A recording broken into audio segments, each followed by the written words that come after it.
Hello dear students, मैं Ajay Kumar Sharma, Gudha public school, Gudha Gorji, Jhunjhunu. Online classes में आपका एक बार पुनः स्वागत करता हूं।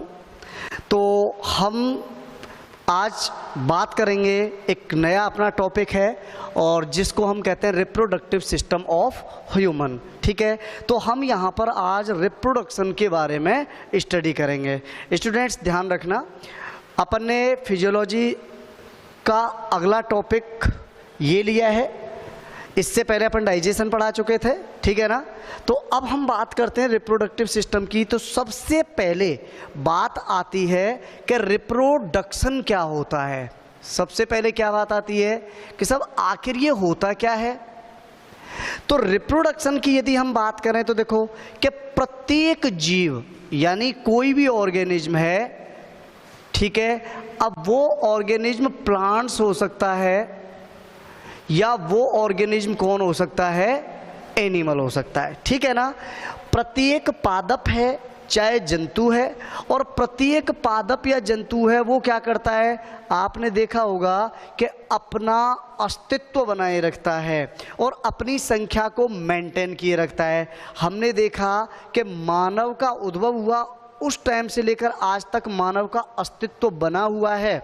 मानव प्रजाति में कंटिन्यूटी बनी हुई है, उसका अस्तित्व समाप्त नहीं हुआ। इसका मतलब किसकी वजह से, रिप्रोडक्शन की वजह से। अर्थात रिप्रोडक्शन वह कैपेसिटी है जिसके द्वारा प्रत्येक जीव क्या कर सकता है, अपनी संख्या और अपने अस्तित्व, ठीक है, यानी अपनी संख्या और अपने अस्तित्व को बनाए रखने के लिए क्या करता है, अपने जैसे जीव पैदा करता है।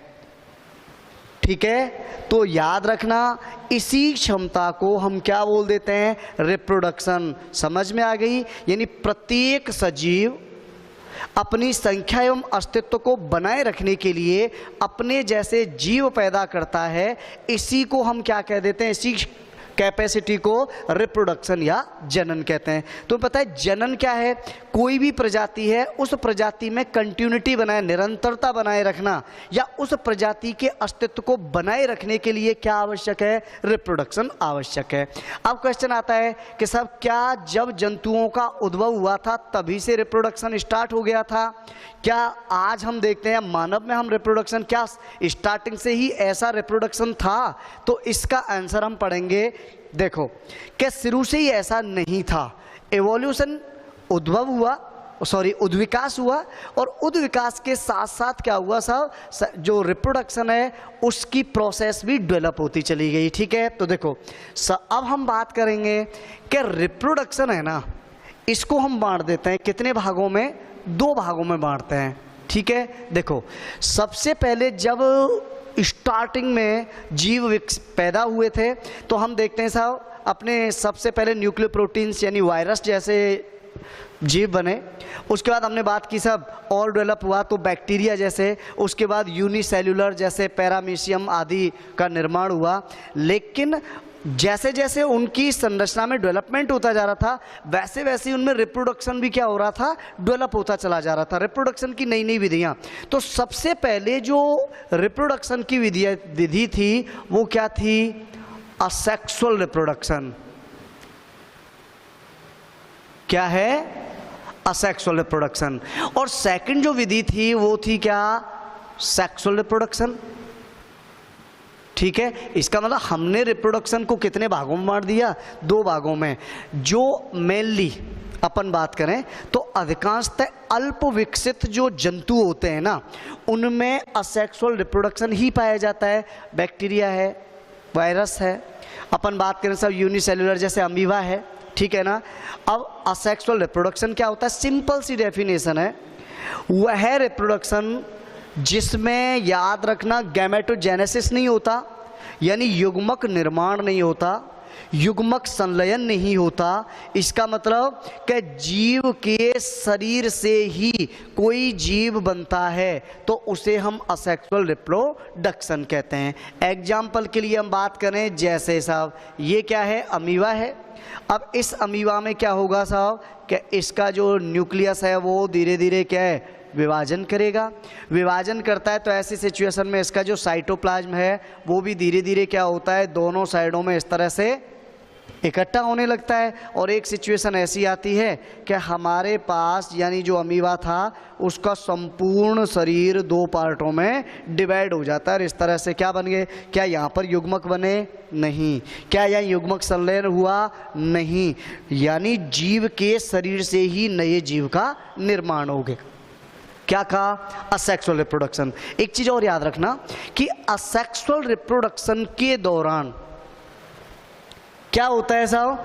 अर्धसूत्री विभाजन, ठीक है ना, यानी मियोसिस नहीं पाया जाता ये चीज। और यही कारण है, क्वेश्चन पूछ लिया जाता है सब, कई बार सीबीएसई बोर्ड में पूछ लिया जाता है कि लैंगिक जनन द्वारा उत्पन्न संतति को क्लोन क्यों कहते हैं? तो हमने बताया कि इनमें मियोसिस नहीं पाया जाता, और मियोसिस नहीं पाया जाता तो जीन एक्सचेंज या जीन विनिमय या जीन क्रॉसिंग ओवर की क्रिया संपन्न नहीं होती। और जीन क्रॉसिंग की क्रिया संपन्न नहीं होती तो इसकी जो आनुवांशिकी है, इसकी जो संरचना है, इसकी जो कार्य की, उसमें किसी भी प्रकार का परिवर्तन नहीं होता। यानी उत्पन्न संतति सेम टू सेम कैसी होती है? अपने जनक के समान होती है। और यही कारण है कि इनके द्वारा उत्पन्न संतति यानी असेक्सुअल रिप्रोडक्शन द्वारा उत्पन्न संतति को हम क्लोन कह देते हैं। समझ गए?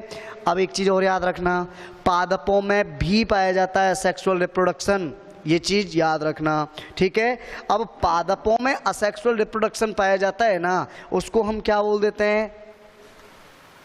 देखो याद रखना, उसको हम यानी अगर अपन बात करें प्लांट्स की, तो प्लांट्स में असेक्सुअल रिप्रोडक्शन को हम क्या बोल देते हैं? वेजिटेटिव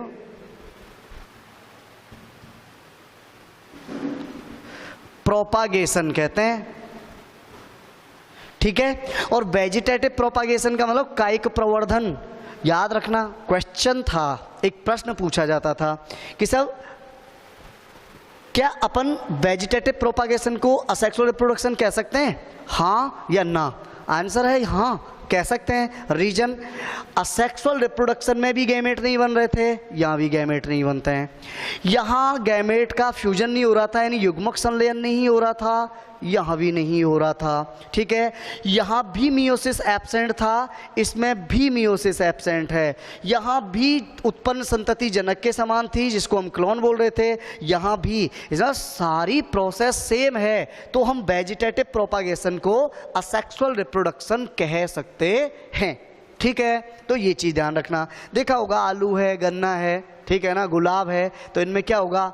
स्टेम द्वारा। देखो अपन कायिक प्रवर्धन की डेफिनेशन में हल्का सा चेंज है कि जब या वे पादप जिनमें बिना युग्मक संलयन तथा बिना युग्मक निर्माण के पादप के किसी भी भाग जैसे जड़, तना या पत्ती द्वारा नया पौधा बनता है, उसे हम क्या कह देते हैं? वेजिटेटिव प्रोपागेशन कह देते हैं। समझ गए? चलो एक चीज याद रखना कि प्लांट्स के अंदर वेजिटेटिव प्रोपागेशन होता है और इसकी यूनिट होती है प्रोपाग्यूल। क्या होती है? प्रोपाग्यूल। यानी इसको हम क्या बोलते हैं? प्रवर्ध कहते हैं। यानी पादप का जो पार्ट नया पौधा बनाने के लिए काम में, जैसे सब हम बात करें गुलाब है, और गुलाब का हमने क्या ले लिया? स्टेम लिया, और स्टेम से हमने क्या प्राप्त की? न्यू प्लांट्स प्राप्त किया।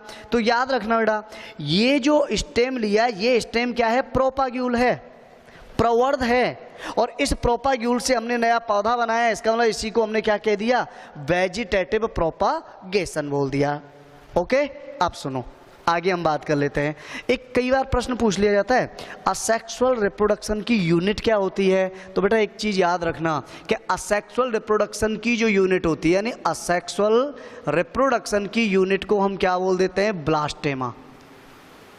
क्या बोलते हैं? ब्लास्टेमा।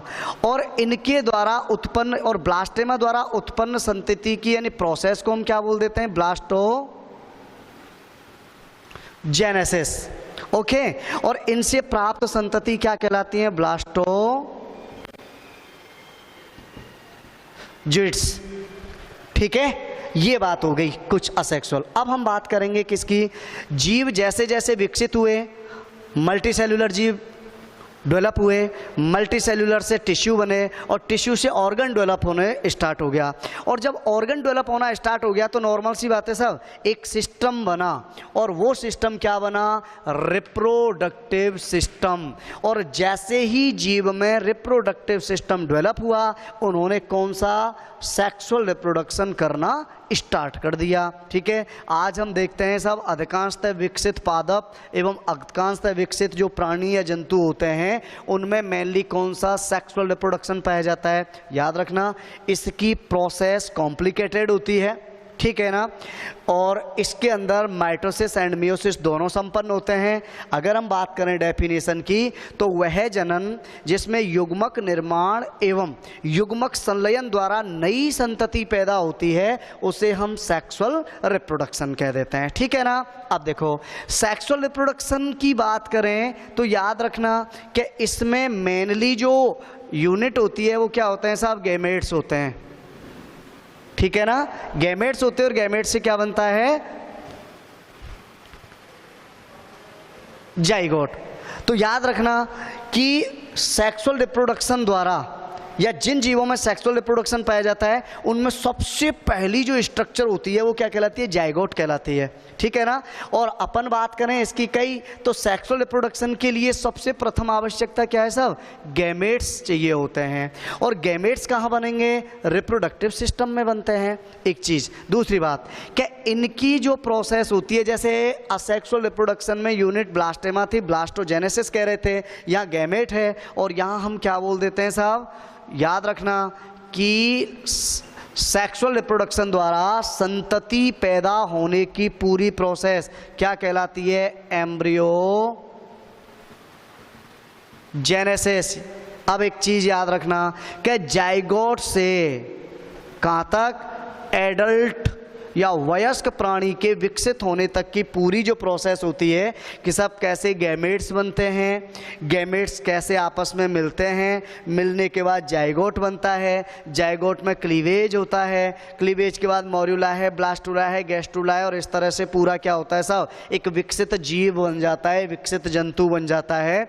ये सारी प्रोसेस के बारे में हम विज्ञान की जिस शाखा के अंदर क्या करते हैं, स्टडी करते हैं, उसको हम क्या बोल देते हैं भाई, एम्ब्रियोलॉजी कह देते हैं। और ये पूरी प्रोसेस क्या कहलाती है, एम्ब्रियोजेनेसिस कहलाती है। और तुम्हें पता है एनिमल एम्ब्रियोलॉजी का जनक किसको माना जाता है, अरस्तु को माना जाता है, एक चीज। दूसरा, मेनली सेक्सुअल रिप्रोडक्शन करने वाले जो जीव होते हैं ना, इनमें साहब क्या होता है, इनमें सेक्सुअल डाइमॉर्फिज्म पाई जाती है। ठीक है। और सेक्सुअल डाइमॉर्फिज्म का मतलब क्या होता है कि इनके अंदर याद रखना मेल अलग होता है और फीमेल अलग होती है।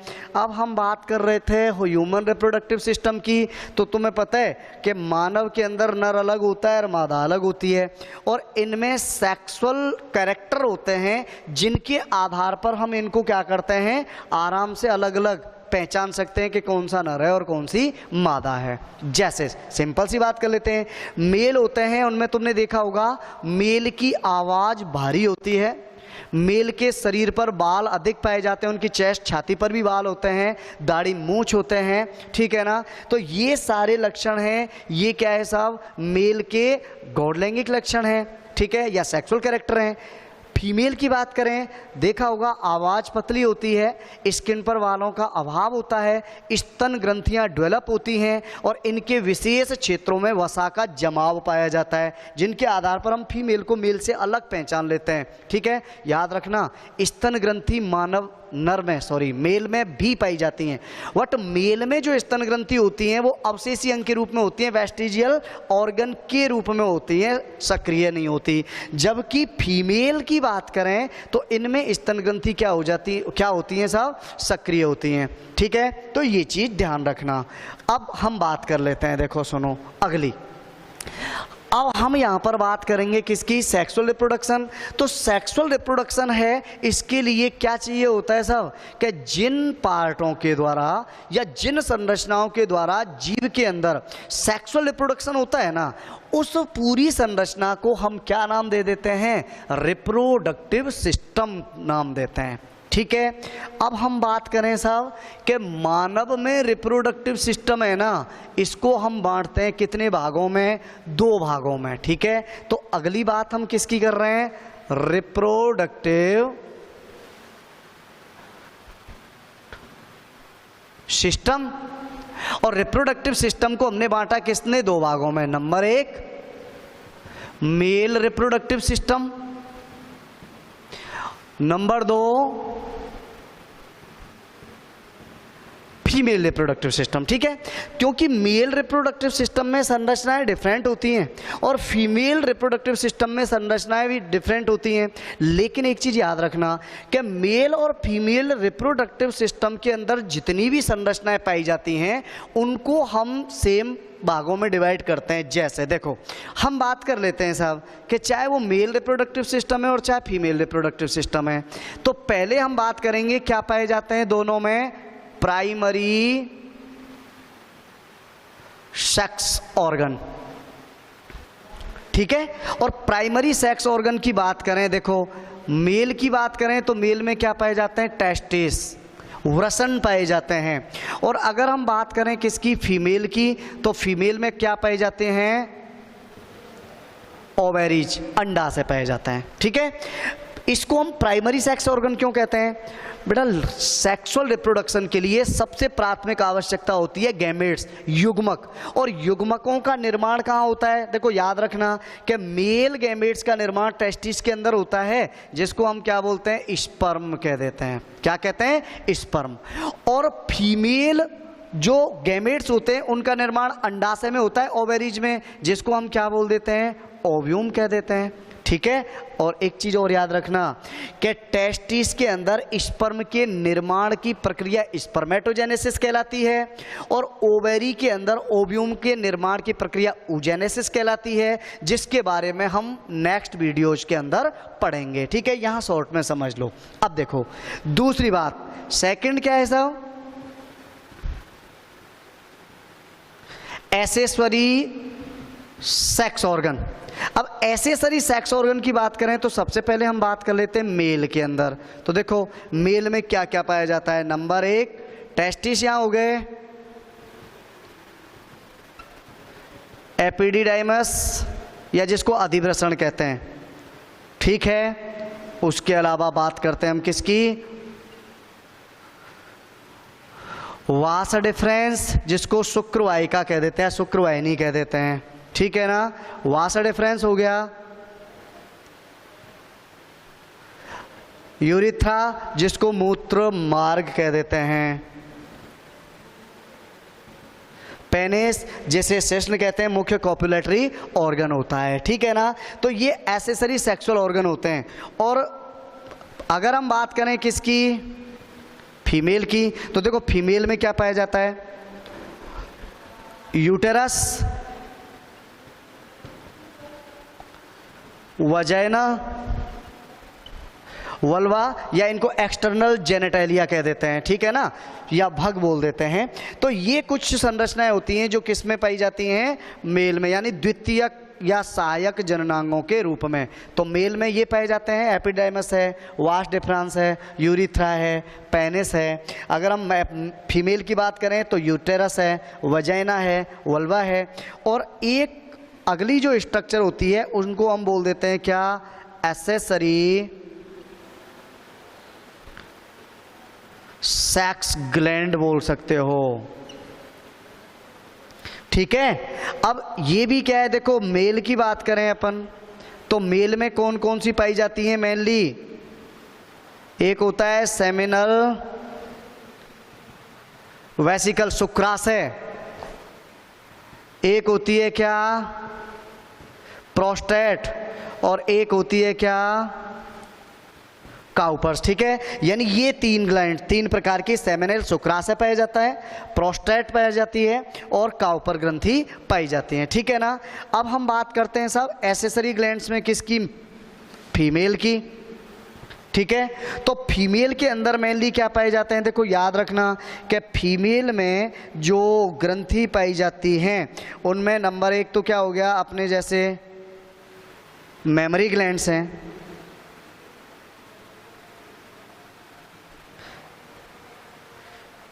ठीक है। दूसरी हम बात करें, वर्थोलिन ग्लैंड्स हैं, ठीक है। तो मेमोरी के अगर अपन बात करें फीमेल के, तो उसमें जैसे मेमोरी स्तन ग्रंथियां पाई जाती हैं, बर्थोलिन ग्रंथि पाई जाती हैं। तो ये संरचना है, तो याद रखना रिप्रोडक्टिव सिस्टम को दो भागों में बांटा, मेल एंड फीमेल, ये और इन दोनों में तीन टाइप के संरचनाएं पाई जाती है, primary sex organ male and female की, accessory sexual organ male and female के, और accessory sex glands male and female के। अब हम यहाँ बात करेंगे मेल रिप्रोडक्टिव सिस्टम की। अब हम बात कर रहे थे, मैंने बता दिया था कि मानव के रिप्रोडक्टिव सिस्टम को हम कितने भागों में, दो भागों में बांट देते हैं, फीमेल रिप्रोडक्टिव सिस्टम और अगला है हमारा क्या, मेल रिप्रोडक्टिव सिस्टम। अब हम बात करेंगे भाई मेल रिप्रोडक्टिव सिस्टम के बारे में, ठीक है। तो देखो एक चीज ध्यान रखना, मैंने बताया था क्या कि मेल रिप्रोडक्टिव सिस्टम के ऑर्गन्स को हमने कितने भागों में बांटा था। नंबर एक प्राइमरी सेक्स ऑर्गन जिसमें टेस्टिस को रखा था, ठीक है ना। नंबर दो एक्सेसरी सेक्स ऑर्गन जिसमें हमने एपिडिडाइमस है, वास डिफरेंस है, यूरिथ्रा है, पेनिस है आदि को रखा था। और एक्सेसरी सेक्सुअल ग्लैंड्स, और एक्सेसरी सेक्सुअल ग्लैंड्स में हमने seminal vesicle and prostate and Cowper glands को रखा था, ठीक है। अब हम इन सारी संरचनाओं की बात करेंगे किसमें, डायग्राम के अंदर। स्टूडेंट्स ध्यान रखना, डायग्राम अपन एनसीईआरटी वाला ही यूज में लेंगे। रीजन के नीड्स के अंदर डायग्रामेटिकल वेस्ट जो क्वेश्चन आएगा और उसमें डायग्राम आएगा तो वो एनसीईआरटी वाला ही आएगा, इसलिए अपन प्रॉपरली कौन सा, एनसीईआरटी वाला ही डायग्राम काम में लेते हैं जो कि आपके आगे भी नीट में काम आए। दूसरी बात, डायग्राम से रिलेटेड क्वेश्चन क्या होते हैं, देखो कई बार तुम्हारे सामने डायग्राम आएगा और डायग्राम में कुछ नंबरिंग डाल दी जाएंगी, जैसे नंबर 1 यहाँ डाल दिया, नंबर 2 यहाँ डाल दिया, नंबर 3 यहाँ डाल दिया और नंबर 4 यहाँ डाल दिया, ठीक है। और फिर पूछा जाएगा कि निम्न ऑर्गन्स का सीरियल या सीरियल के हिसाब से उनके नाम बताइए। अब उसमें क्या होगा, ऑप्शन होंगे जिसमें 1 पर क्या होगा साहब, जैसे 1 नंबर पर हमने ये दिया था, ठीक है, 2 नंबर पर हमने ये टेस्टिस दिया था, 3 नंबर पर हमने पेनिस दिया था और 4 नंबर पर। अब इनमें क्या होगा कि कुछ सीरीज डिस्टर्ब होंगी और एक ऑप्शन में क्या होगा, सही होगा। तो तुम्हें सही क्या करना है कि साहब 1 नंबर पर ये संरचना हमें दिखाई दे रही है, सेमिनल वेसिकल है। 2 नंबर पर हमें संरचना दिखाई दे रही है वो टेस्टिस है। 3 नंबर पर हमें संरचना दिखाई दे रही है वो पेनिस है और 4 नंबर पर दिखाई दे रही है वो क्या है, यूरिनरी ब्लैडर है। तो आपका ये ऑप्शन क्या हो जाएगा, सही हो जाएगा, ध्यान रखना। दूसरी बात कि अपने आरबीएससी के अंदर मेनली डायग्राम यानी 4 नंबर का जो क्वेश्चन होता है वो डायग्राम बेस्ड भी आते हैं। जैसे हम पिछली बार देखा हमने कि डाइजेस्टिव सिस्टम आया था, अभी जो पेपर एग्जाम हुए हैं इनमें हमने देखा साहब क्या, रेस्पिरेटरी सिस्टम का डायग्राम पूछा गया था, ठीक है ना, और उसका अथवा में भी था दूसरा क्वेश्चन, ठीक। तो इसी तरह से ये, अब देखो डायग्राम के अंदर हम बात करेंगे कि कौन सी स्ट्रक्चर कहाँ कहाँ होती है। तो सबसे पहले हम बात कर लेते हैं प्राइमरी सेक्स ऑर्गन से ही बात करते हैं। तो हमारे प्राइमरी सेक्स ऑर्गन्स क्या हैं, टेस्टिस, ठीक है। तो देखो ये संरचना तुम्हें दिखाई दे रही है, ये वाली अंदर वाली, इस संरचना को ही हम क्या कहते हैं, टेस्टिस कहते हैं। एक जोड़ी होते हैं, ठीक है, ध्यान रखना। टेस्टिस के बारे में विस्तार से अध्ययन हम बाद में करेंगे, अभी यहाँ पर मैं केवल नॉर्मल जानकारी बताऊंगा कि टेस्टिस हमारी उदर गुहा से बाहर स्थित होते हैं और उदर गुहा से बाहर एक पतली रोम युक्त लचीली झिल्ली में क्या होते हैं, ये लटके हुए होते हैं। तो इस झिल्ली को हम क्या कह देते हैं, स्क्रोटम, या इसको वृषण कोश कहते हैं, ठीक है। तो टेस्टिस को हमने क्या कहा, वृषण। और ये जिस थैली में देखो ये दिखाई दे रही हैं ये एक ही झिल्ली होती है और इसमें क्या होता है, एक जोड़ी टेस्टिस उपस्थित होते हैं, ध्यान रखना। यानी टेस्टिस की संख्या कितनी होती है, 2। और किस में स्थित होते हैं, स्क्रोटम में। इसका रीजन होता है साहब क्या, कि ये बाहर देखो, ध्यान रखना कि स्क्रोटम के अंदर इसलिए लटके हुए होते हैं कि हमारी बॉडी का टेम्परेचर 37 डिग्री सेल्सियस होता है, और इतने टेम्परेचर पर क्या होगा कि अपने जो स्पर्म होते हैं उनके डेवलपमेंट एंड मैचुरेशन में क्या होती है साहब, ये टेम्परेचर अनुकूल नहीं होता। इसलिए हम बात करते हैं कि इस टेस्टिस या अपन कह रहे हैं स्क्रोटम, इसका जो टेम्परेचर होता है वो हमारी बॉडी के टेम्परेचर से 2.5 डिग्री सेल्सियस क्या होता है, कम होता है, ठीक है ना। और याद रखना ये अपने एनसीईआरटी के आंकड़े हैं, यही ध्यान रखना है। किसी बुक में कुछ भी हो उस पर ध्यान नहीं देना, केवल क्या रखना है कि 2 से 2.5 डिग्री सेल्सियस टेम्परेचर स्क्रोटम का कम होता है, और ये टेम्परेचर अपने स्पर्म के डेवलपमेंट एंड मैचुरेशन के लिए अनुकूल टेम्परेचर माना गया है, अडेप्टिव टेम्परेचर माना गया है, ठीक है ना। दूसरी बात देखो, अब हम आगे चलते हैं साहब, कि ये जो टेस्टिस है, ये टेस्टिस, इसकी आंतरिक जो संरचना है उसका विस्तार से अध्ययन हम बाद में करेंगे। केवल हम बात करते हैं यहाँ से कि ये जो संरचना दिखाई दे रही है ना, ये नलिकाएं दिखाई दे रही हैं, 15 से 20 इस टाइप की नलिकाएं होती हैं, जिनको हम पता है क्या बोल देते हैं, ठीक है। तो इनको हम क्या बोल देते हैं, अविवाहिनी वासा एफेरेंसिया कह देते हैं। क्या बोल देते हैं इनको, वासा एफेरेंसिया कह देते हैं, या अविवाही नलिकाएं। टेस्टिस से अविवाही नलिकाएं कहाँ आके खुलती हैं सब, इस संरचना में। ये ग्रीन स्ट्रक्चर दिखाई दे रही है, इस ग्रीन स्ट्रक्चर को हमने क्या नाम दिया, एपिडिडाइमस, या इसको हम अधिवृषण। तो याद रखना, ये वृषण हो गया, टेस्टिस हो गई, इसमें से अविवाही निकलाएं यानी वासा एफेरेंसिया निकलती हैं, और ये वासा एफेरेंसिया किस में जाके खुलती हैं, इसके अंदर आके खुलती हैं, ठीक है, जिसको हम क्या बोल देते हैं, एपिडिडाइमस कहते हैं। एक चीज याद रखना, एपिडिडाइमस है ना, ये क्या होगा कि ये जो वासा एफेरेंसिया है ना, क्योंकि तुम्हें पता है ये जो ट्यूबुल्स दिखाई दे रही हैं इनको सर्टोली ठीक है ना, इनको हम क्या बोल देते हैं कि ये जो है इनको सेमनीफेरस ट्यूबुल्स कहते हैं, और सेमनीफेरस ट्यूबुल्स के अंदर ही क्या बनते हैं साहब, स्पर्म बनते हैं, और उन स्पर्म को कहाँ छोड़ा जाता है, अविवाही नलिकाओं के माध्यम से कहाँ, एपिडिडाइमस के अंदर छोड़ा जाता है। ये चीज़ ध्यान रखना, ठीक है। ये रे साहब स्पर्म है ये, ठीक है। अब एक चीज़ याद रखना, एपिडिडाइमस में छोड़ा गया, और एपिडिडाइमस आगे जाकर एक पतली नलिका, देखो ये नलिका दिखाई दे रही है ना, इस नलिका में जाके खुलते हैं। एक चीज़ याद रखना, इस नलिका को हम क्या बोल देते हैं, वास डिफरेंस या शुक्रवाहिका कह देते हैं। ये चीज़ ध्यान रखना है, शुक्रवाहिनी बोल देते हैं, ठीक है। यानी एपिडिडाइमस है वो आगे किसके रूप में, यानी आगे किस में जाके खुलता है, एक पतली लंबी नलिका में खुलता है, ठीक है ना। ये लगभग 45 सेंटीमीटर की समथिंग लंबी नलिका होती है, और इस नलिका को हम क्या बोलते हैं, वास डिफरेंस या शुक्रवाहिका बोल देते हैं।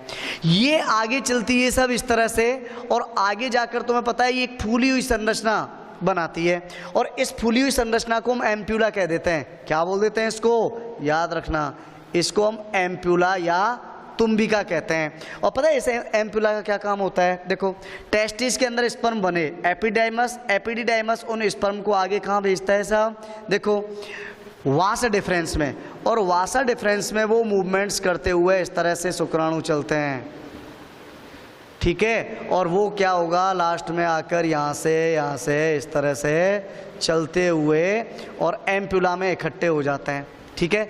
और याद रखना, एम्प्यूला में इनका कुछ समय के लिए अस्थायी स्टोरेज किया जाता है, संग्रहण किया जाता है, और उसके बाद इनको क्या किया जाता है, यहाँ से छोड़ दिया जाता है साहब, ठीक है ना। अब देखो यहाँ तक आ गए, 3 अपन पढ़ चुके हैं, टेस्टिस, एपिडिडाइमस और वासा डिफरेंस। अब देखो हमें इसके जस्ट पास में एक पतली एक थैलेनुमा संरचना दिखाई दे रही है। इस थैलेनुमा संरचना को हम क्या नाम देते हैं साहब, सेमिनल वेसिकल कहते हैं।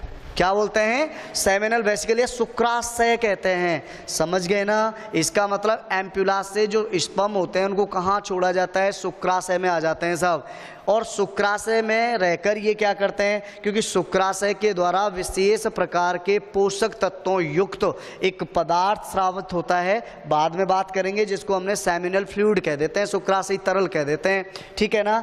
और उसमें अनेक ऐसे पदार्थ होते हैं जो स्पर्म के लिए एनर्जी प्रदान करते रहते हैं, ठीक है ना। अब सुनिए साहब, ये जो सेमिनल वेसिकल है और ये एम्पुला शुक्रवाहिनी आपस में एक पतली नलिका द्वारा क्या होते हैं साहब, कनेक्टेड होते हैं। और यही पतली नलिका आगे जाकर साहब किससे जुड़ी होती है, देखो एक चीज ध्यान रखना, ये हमारा क्या है, यूरिनरी ब्लैडर है, इसको हम क्या बोलते हैं, मूत्राशय। और ये मूत्राशय एक पतली नलिका के रूप में क्या होता है साहब, आगे आता है और आगे आकर ये हमारी उदर गुहा से बाहर पहुंचता है, ठीक है ना। तो ये जो पतली नलिका होती है इसको हम क्या बोल देते हैं साहब, मूत्र मार्ग कह देते हैं। और इस मूत्र मार्ग से जो शुक्राशय होता है एक पतली नलिका द्वारा जुड़ा होता है, और इस पतली नलिका को जो कि मूत्र मार्ग से अटैच है इसको हम इजैकुलेटरी डक्ट कह देते हैं, स्खलन वाहिनी कहते हैं। काम क्या होता है कि इनमें जब क्या होगा साहब, सेक्सुअल अट्रैक्शन होता है, या हम कह सकते हैं साहब कि सेक्सुअल उत्तेजना पैदा हो जाती है ना, तो उस टाइम पर इस इजैकुलेटरी डक्ट द्वारा ही शुक्राणुओं को कहाँ छोड़ा जाता है, इस मूत्र। एक चीज़ याद रखना, ये जो मूत्र मार्ग होता है ये ओवेनिस्ट मार्ग होता है साहब। कैसे, कि इसी मार्ग के द्वारा तो क्या है, यूरिन उत्सर्जित किया जाता है, ठीक है। और इसी मार्ग के द्वारा क्या होता है साहब, स्पर्म उत्सर्जित किए जाते हैं, इसलिए ठीक है ना। तो याद रखना ये सिचुएशन होगी, इसको हमने क्या नाम दे दिया, इजैकुलेटरी डक्ट। अब देखो मूत्र मार्ग क्या होता है साहब, उदरीय गुहा को भेदता हुआ शरीर से बाहर निकलती है नलिका, ठीक है ना, ये आ गई। और इस मूत्र मार्ग, ठीक है, और यहां से ये वाला जो पोर्शन दिखाई दे रहा है तुम्हें, ये वाला जो पोर्शन है इसी को हम क्या बोल देते हैं, पेनिस कह देते हैं, शिश्न कह देते हैं। और याद रखना कि मेल के अंदर मुख्य कॉपुलेटरी ऑर्गन होता है, या हम बात करते हैं साहब क्या कि मैथुनांग होता है, वो क्या होता है साहब, पेनिस होता है। और ये मूत्रमार्ग यहाँ से निकलता है ना, उधर ये गुहा को भेदता हुआ किसमें, पेनिस के मध्य भाग में से आकर बाहर खुलता है, ठीक है। तो मूत्रमार्ग किससे, पेनिस से होकर बाहर। अब एक चीज याद रखना, ये जिस छिद्र के द्वारा, उसको हम क्या बोल देते हैं साहब, मूत्र उत्सर्जन छिद्र बोल देते हैं, या यूरियोजेनाइटल अपर्चर कह देते हैं, ठीक है। इसके द्वारा ये बाहर खुलता है। ध्यान रखना, इसी छिद्र द्वारा तो यहाँ से जो स्पर्म आएंगे उनको उत्सर्जित किया जाएगा, और इसी छिद्र द्वारा यहाँ से जो मूत्र आएगा, या अपन कहते हैं यूरिन आएगा, उस यूरिन को भी इसी के द्वारा बाहर शरीर से उत्सर्जित किया जाता है, ठीक है, ये चीज़। अब देखो एक चीज़ ध्यान रखना, पेनिस के ऊपर एक बिल्कुल पतली स्किन पाई जाती है, और इस पतली स्किन को हम क्या कह देते हैं, फोर स्किन कह देते हैं, ठीक है। दूसरी चीज देखो कि जो पेनिस होता है उसका देखो ये अगला भाग यहाँ तक ये दिखाई दे रहा है, ये भाग क्या होता है साहब, इसके पश्च भाग की तुलना में अधिक फूला हुआ होता है, और इस अधिक फूले हुए भाग को हम क्या बोल देते हैं, ग्लांस पेनिस या शिश्न मुंड कह देते हैं। और इसी शिश्न मुंड को ध्यान रखना, घेरे हुए एक पतली जो फोर स्किन, उसको हम परप्यूस भी बोल देते हैं, ध्यान रखना, या शिश्न छद बोल देते हैं, या आच्छद बोल देते हैं, जो कि अस्थायी स्किन होती है, जो क्या होता है, एक्साइटेशन के समय ग्लांस पेनिस से पीछे की तरफ क्या हो जाती है, हट जाती है, ठीक है ना। तो इसके बारे में हम विस्तार से आगे बात करेंगे। अब देखो आगे, ये हो गया पेनिस। तो अब हम प्राइमरी सेक्स ऑर्गन और मेनली एसेसरी सेक्स ऑर्गन के बारे में लगभग बात कर चुके हैं, ठीक है। ये जो संरचना है मैं बता देता हूँ, रेक्टम या मलाशय है। तो तुम्हें पता है कि मलाशय और मूत्राशय के बीच में एक थैलेनुमा संरचना पाई जाती है, और ये थैलेनुमा संरचना मुख्य एक तरह से सेक्स ग्लैंड की तरह या लैंगिक ग्रंथि का कार्य करती है, जिसको हम क्या बोलते हैं साहब, सेमिनल वेसिकल या शुक्राशय भी कह देते हैं, ठीक है। इसको अपन याद रखना, ग्रंथियों में भी शामिल कर सकते हैं और सेक्स एक्सेसरी सेक्स ऑर्गन में भी शामिल कर सकते हैं, ठीक है।